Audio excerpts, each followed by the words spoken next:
Walay perpektong ginikanan. Bisag unsa pa kasayop ang nabuhat sa imong ginikanan. Ginikanan gihapon na nimo. Bisan pagbaliktaron ang kalibutan, mao gihapon na imuhang pamilya.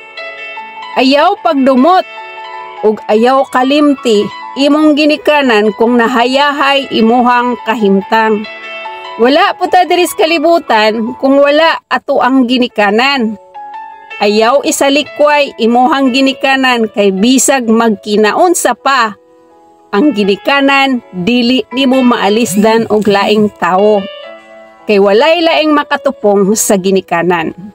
Kanang uyab, amigo, barkada, makana nimo. Pero ginikanan dili na nimo mapulihan og laing tawo bisag kinsa pa. Kay kanang dugo sa imuhang ginikanan nga naglagatay sa imuhang kaugatan, sila ra gihapon imong ginikanan. Dili nimo makuha ang kalinaw sa imuhang kinabuhi kung imuhang i-abandon imong ginikanan. Bisag unsa pa ilahang pagkulang nimo, kung taas kaayo imuhang garbo, makagaba na sila. Ang anak kanunay magpaubos bisan pagdili maayo ang imuhang naagian sa imuhang ginikanan. Ayaw pagdumot, ayaw pagkimkim o kasuko para dili mabugat imuhang dughan. Once rata mabuhi, mulabay rata diri sa kalibutan. Iampo na lang ang imong ginikanan sa iyahang mga sayop nga binuhatan. Magpailob, taasa imuhang pasensya kay bisan pag magkinaunsa ang kalibutan, siya gihapon ang imuhang ginikanan. Sukliig kaayuhan kung unsay iyahang pagkulang diha nimo. Ipabilin imong respeto.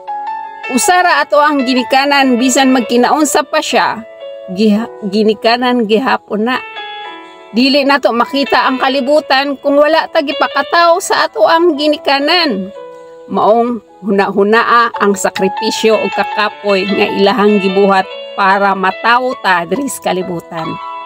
Lisod iginhawa sa kalibutan kung magkimkim kag kasuko, kalagot, pagdumot sa imuhang ginikanan.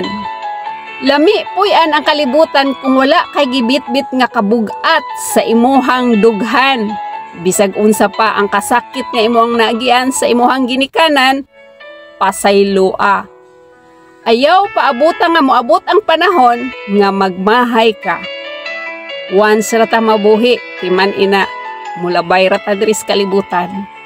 Mas peaceful imuhang kaugalingon ug magmalipayon kung wala kay gitagong pagdumot sulod sa imuhang dughan. Amping, God bless you.